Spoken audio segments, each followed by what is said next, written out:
Saudações a todos. Sejam todos muito bem-vindos a mais um CELGcast, o podcast de saúde mental do Centro de Estudos Luiz Guedes. Para quem ainda não sabe, o CELG foi fundado em 1959 por professores e ex-alunos de psiquiatria da URGS e reúne uma série de profissionais de saúde mental com o foco principal em capacitações e cursos no foco de psicoterapia. Estão todos convidados para visitar o site do CELG no celg.org.br. E ele promove também jornadas científicas, que são tradicionais, que ocorrem desde 1960, a cada 2 anos. A entrevista de hoje faz parte da série Vamos à Jornada do CELG 2024, que vai ocorrer agora entre 5 e 7 de setembro em Gramado, no Hotel Serrano, evento presencial. A temática desse ano é Conexões e Desconexões do Cotidiano às Catástrofes. Vamos conversar hoje sobre esse segundo eixo principal do evento, que é saúde mental, desastres climáticos, desastres intencionais e traumas. A gente vai abordar as perspectivas da psicoterapia de orientação analítica perante esses traumas coletivos e a perspectiva individual também perante o trauma e as possibilidades de integrar essa experiência na personalidade da pessoa. Nosso entrevistado de hoje é o médico psiquiatra e psicanalista Sidney Samuel Shestatsky. Ele tem mestrado em Harvard e eu nasci 1 ano depois que ele terminou o mestrado. Fez doutorado na URGS, além da formação psicanalítica na Sociedade Psicanalítica de Porto Alegre. Foi professor titular do Departamento de Psiquiatria da URGS, onde teve inúmeros cargos de coordenação, de ensino e assistência, com destaque à criação do NET Trauma, o programa de estresse pós-traumático do Hospital de Clínicas de Porto Alegre, e o PROTIG, o programa de transtorno de identidade de gênero. Atualmente, ele é coordenador do curso de formação de psicoterapia de orientação analítica do CELG. O professor Shestatsky tem sido uma referência para gerações e gerações de psiquiatras. Essa trajetória propiciou conexões científicas com inúmeras pessoas reconhecidas mundialmente, trazendo ela já para jornadas anteriores, como Glenn Gabbard e Otto Kemper. E uma das nossas convidadas internacionais da Jornada 24, a psicóloga Yale Daniele. Reconhecido pela sua perspicácia, objetividade, capacidade de ler nas entrelinhas e dosar de um modo equilibrado dados de realidade com dados do mundo interno dos pacientes. Esses e outros atributos foram determinantes na reconhecida capacidade dele em avaliar, tratar e supervisionar situações clínicas com um dos grupos mais complexos de pacientes em saúde mental, as pessoas que apresentam transtornos de personalidade. Eu, como ex-aluno de residência da psiquiatria, me recordo que eu e meus colegas no primeiro ano de residência, com a dificuldade em atender pacientes com transtorno de personalidade internados, propusemos a ele que realizasse entrevistas a cada 15 dias com esses pacientes. Ele prontamente aceitou esse novo espaço de ensino e modelagem para nós, assim como prontamente aceitou participar do CELGcast. Com ele, não tem tempo ruim. Professor Sidney, muito obrigado pelo seu tempo. Muito bom dia, eu agradeço tanto o convite do Alexandre como essa introdução extremamente elogiosa que fazia tempo que eu não ouvia. Então, estou disponível para esse novo diálogo. Ótimo, muito obrigado. Professor, momento bastidor. Fiquei sabendo que foi o senhor que articulou o convite à participação da psicóloga Yale Daniele, especializada em trauma coletivo e dá suporte a vítimas, que é uma das convidadas internacionais. Nos conta como é que foi essa articulação. O primeiro convidado que eu pensei em convidar e convidei era o professor Mark Solms, que iria falar conosco sobre as contribuições atuais da neuropsicanálise e as intervenções psicoterapêuticas. Mas acertamos a vinda dele, mas com a mudança de datas da jornada e a mudança de horários e, sobretudo, a mudança de tema, ele disse que não estava trabalhando atualmente com trauma, nós ficamos subitamente sem o nosso convidado internacional desta área da psicodinâmica. E, bom, eu sempre trabalhei com trauma, né, no sentido clínico e até teórico, e tu até lembrasse da fundação do NET Trauma. E, e dentro da vasta literatura, eu conheci a doutora Daniele, que já tinha escrito um handbook sobre situações traumáticas com populações enfrentando situações adversas. E eu resolvi entrar no site dela, né, como já comentamos, e constatei que a doutora Daniele seguia sendo uma pessoa que estava na atividade, trabalhando e recebendo prêmios e convivendo com personagens como a ex-senadora Hillary Clinton, o ex-primeiro-ministro Tony Blair na Inglaterra, e resolvi escrever para ela, né, como já tinha escrito para outros convidados, como Campbell, Gabbard, Solms, e ela respondeu muito gentilmente quando viu as fotos das inundações aqui do estado e se propôs, então, a participar, enfim, do nosso evento, né, online, porque né, ela não poderia viajar, ela mora em Nova York, então nós vamos recebê-la e ela vai conversar conosco e ela tem uma longa experiência no enfrentamento dessas situações, né? Ela é uma consultora sênior das Nações Unidas para situações traumáticas e para vítimas do terrorismo. Ela participou de vários projetos como consultora, como o da transição do apartheid da África do Sul, Comissão de Transição e Verdade da África do Sul, na reparação de vítimas da guerra de Ruanda. Atualmente tem projetos na Bósnia, na Herzegovina, na Irlanda do Norte, enfim. Então, é uma pessoa com experiência nessas situações de traumas maciços intencionais, como tu disseste, assim, com a participação, né, de, de interesses e atividades humanas. E ela é O... uma das poucas pesquisadoras nesta área, né? Essa é uma área ainda pouco pesquisada em termos de população. Há muitas pesquisas, numerosas pesquisas em termos de compreensão e atendimento de vítimas individuais, mas há poucas pesquisas sobre a abordagem, a compreensão, né, de, das consequências destas situações ou de populações vitimadas cronicamente, né.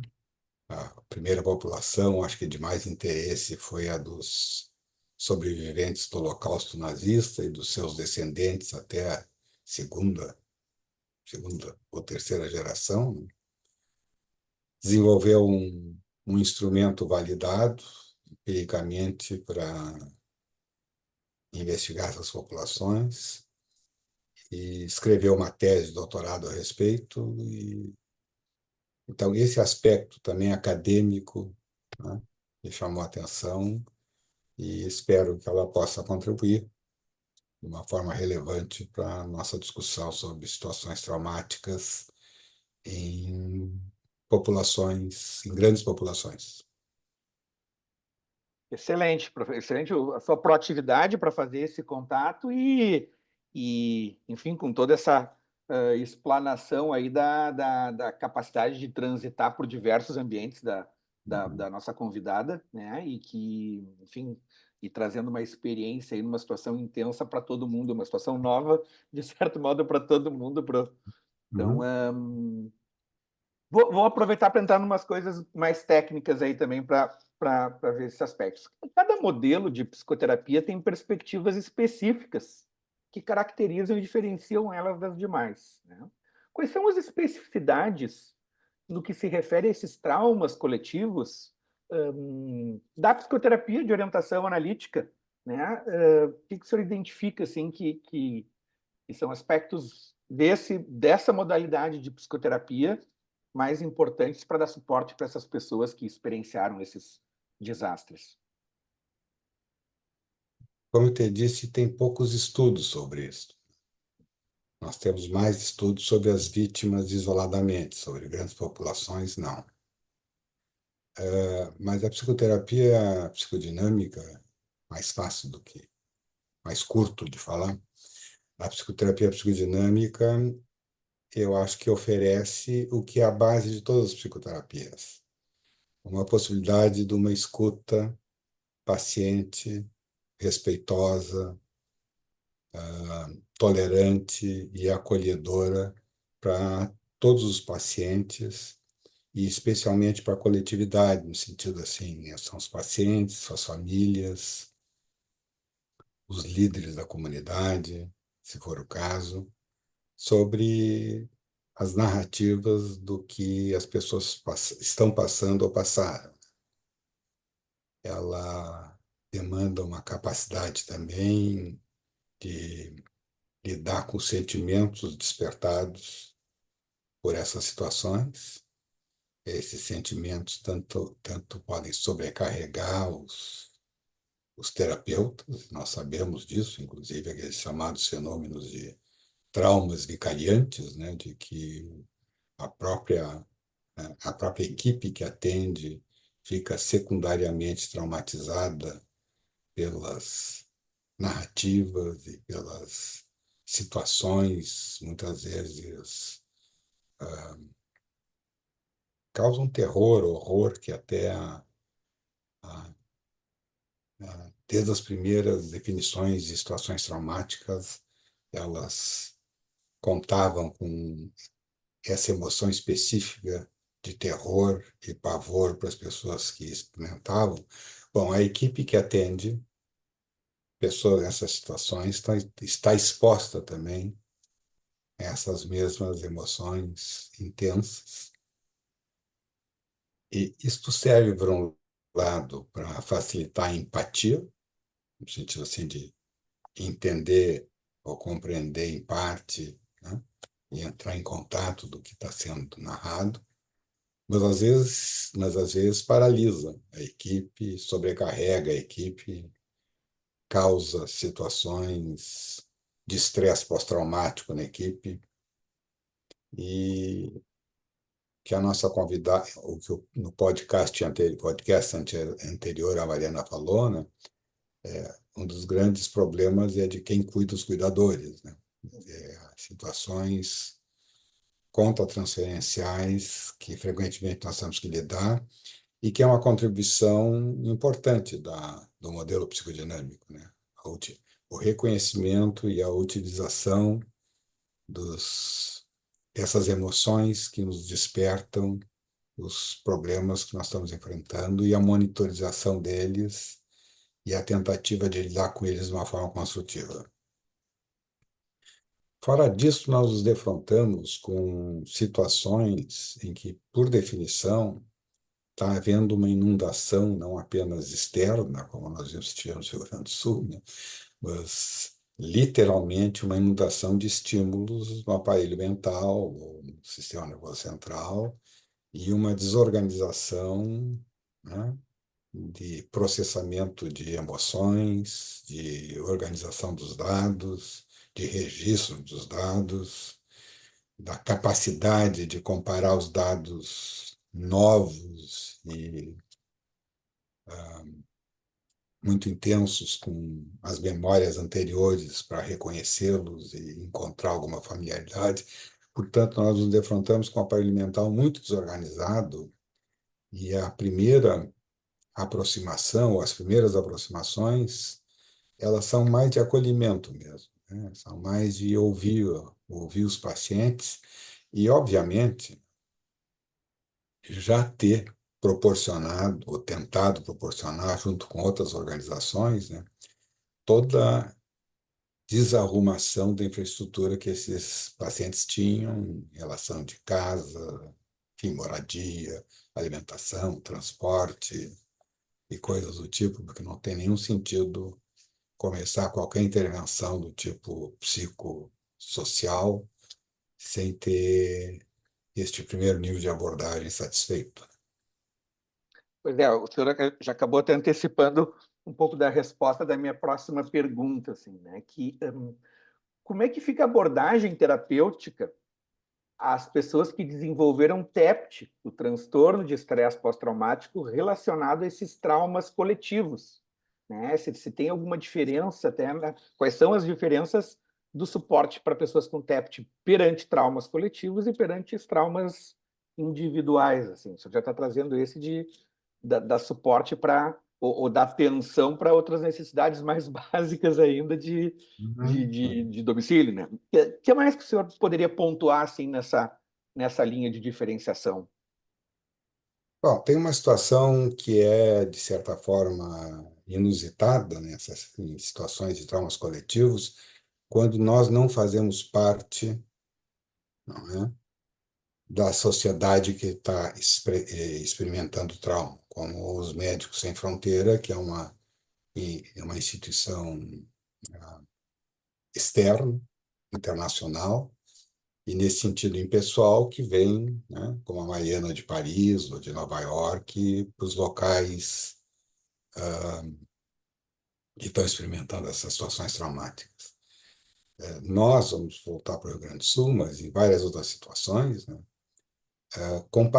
estamos compartilhando da situação traumática junto com os nossos pacientes.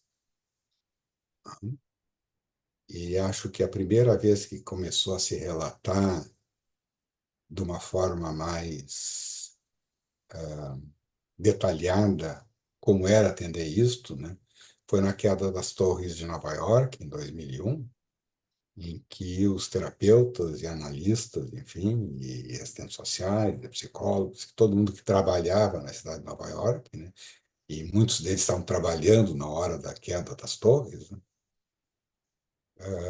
de repente estavam dentro do trauma, da situação traumática, junto com seus pacientes.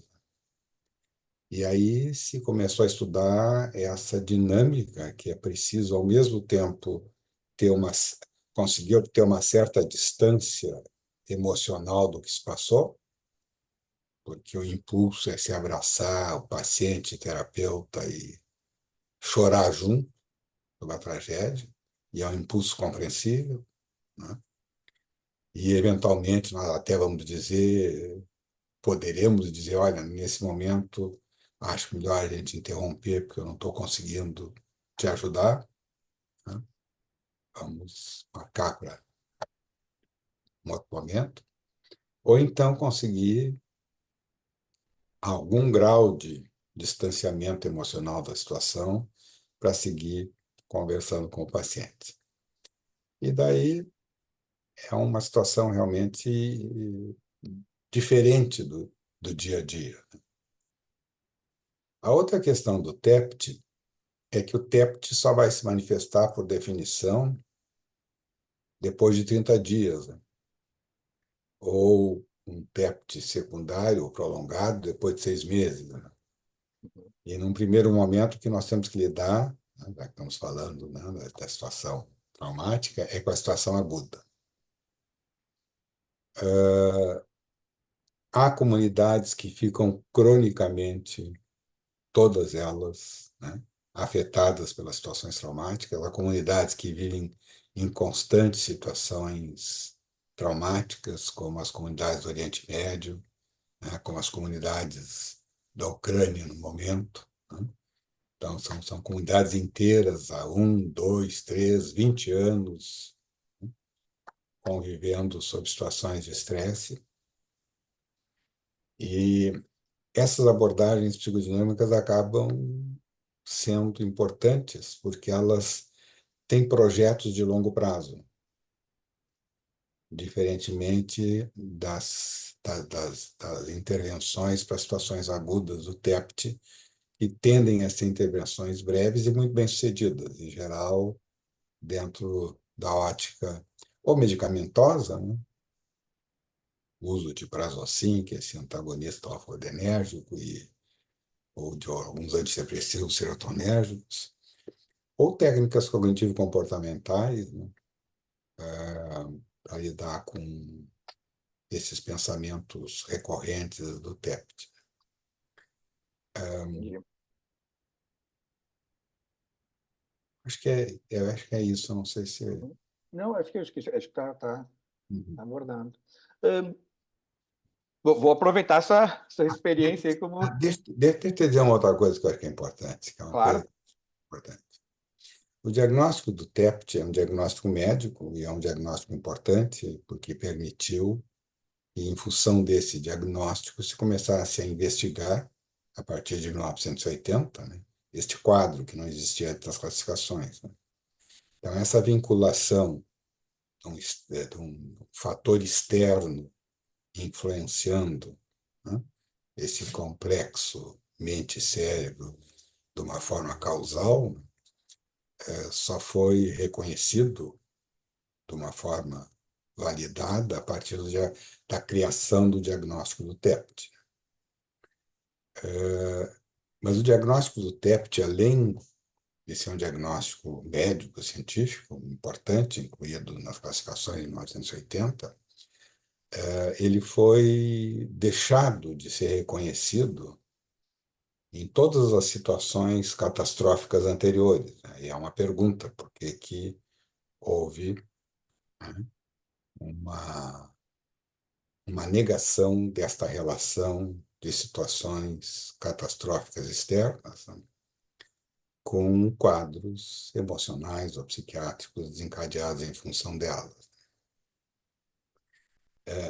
Logo após a Primeira Guerra Mundial, né, ou nas situações de guerra, isso foi reconhecido, mas era reconhecido assim, aquelas situações de estresse no fronte e os atendimentos eram mais para preparar as pessoas para voltar para o fronte, né?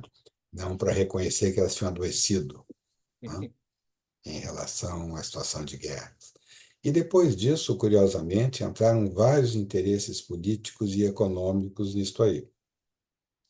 Em primeiro lugar, ficou sendo duvidado que toda a situação do Holocausto, dos campos de extermínio, tivessem uma relação causal com o que tinha acontecido com as populações sobreviventes, porque se fosse estabelecida a relação causal, os governos e as companhias de seguro teriam que indenizá-los.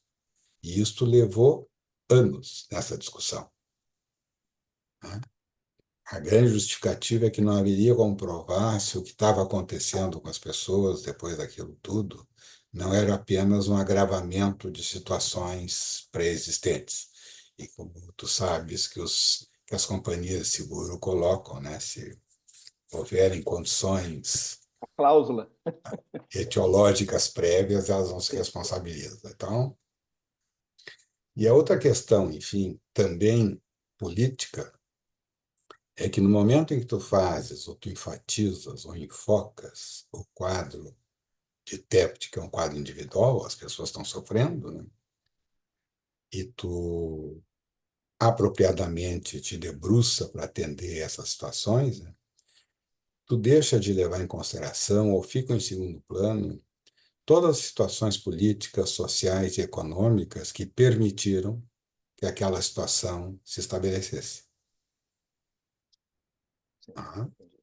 Então, ficamos todos preocupados com as pessoas que estavam alojadas nos abrigos, em roupas, em alimentos, em medicações, em voluntários ajudando.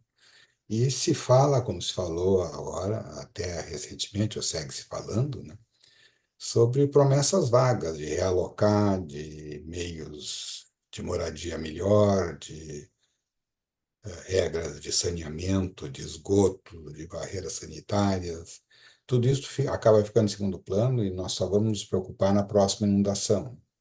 Uhum. Então, ao focar na situação individual, né, que eu acho que é necessária, óbvio, ninguém vai ficar esperando pela conclusão das obras da Copa do Mundo de 2014 para ser atendido, mas não se pode esquecer que cada vez mais as mudanças climáticas vão nos colocar diante dessas situações, né?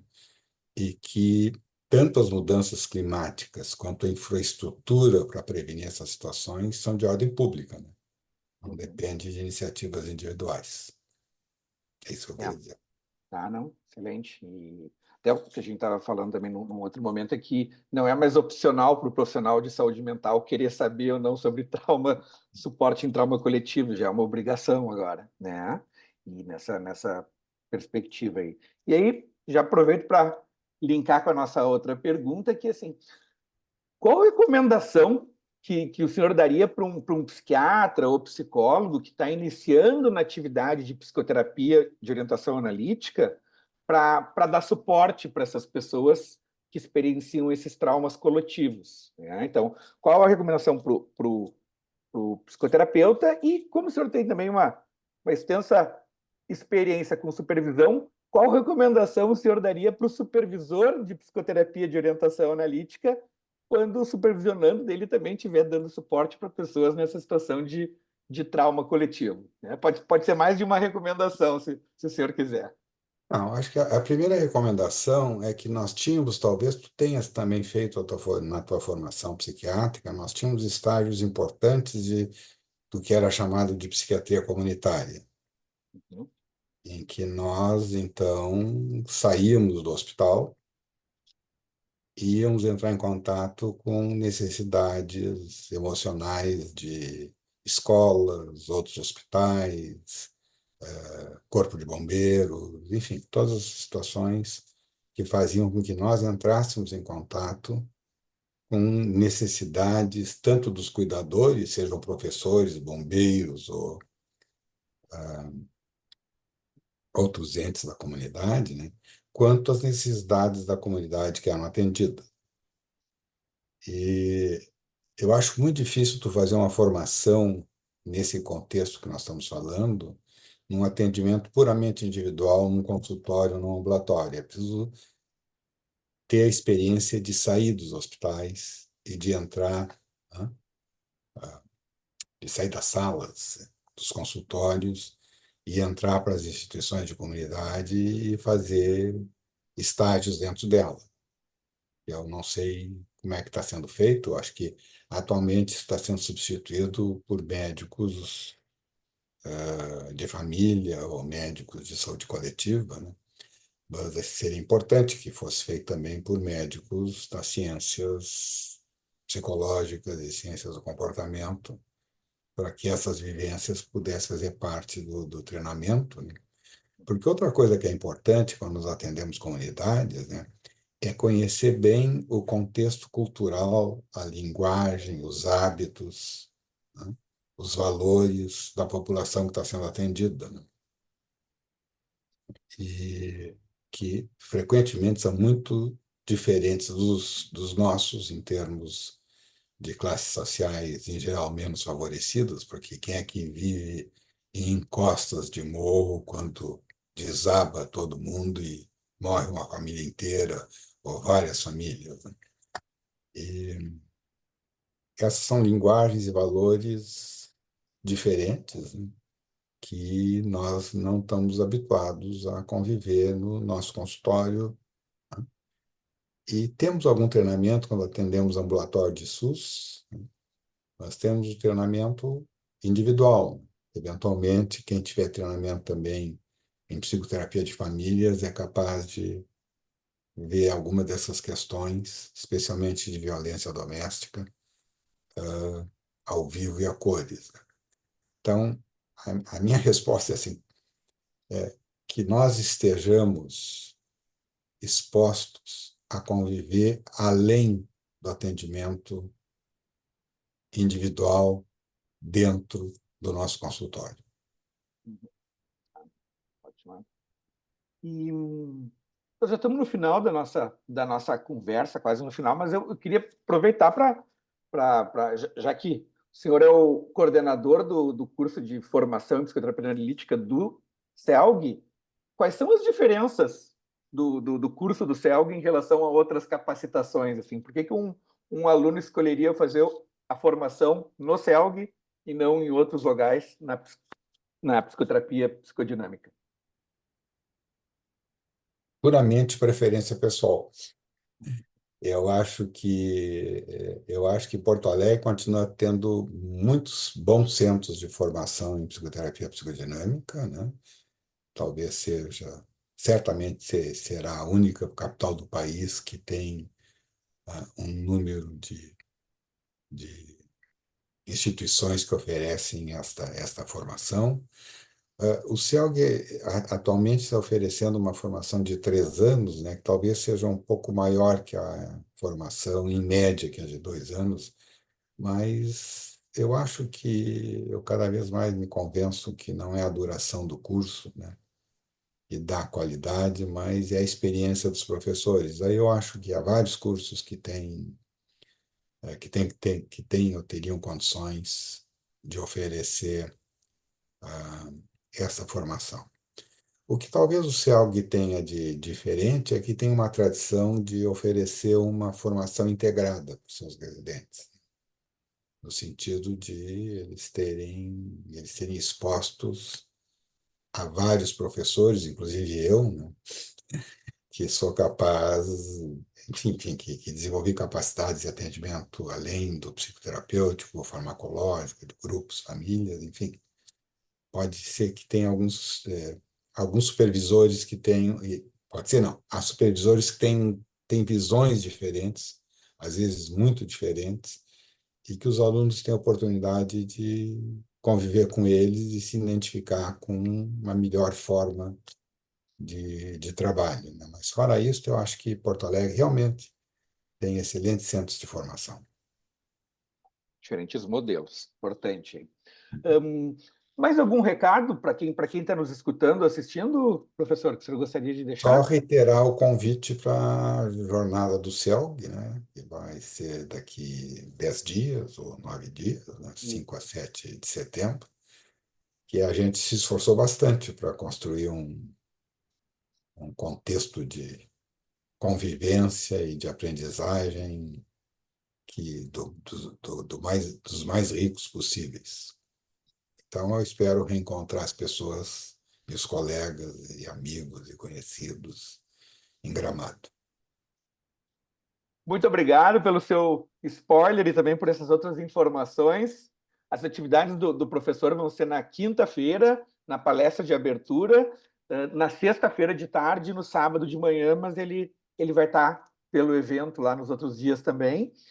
Nós temos mais um recado, então quem quiser ainda pode se inscrever, está tudo no site jornadacelg2024.com.br. O meu nome é Alexandre Anes Henriques, eu sou médico psiquiatra e o atual diretor de tecnologia do CELG.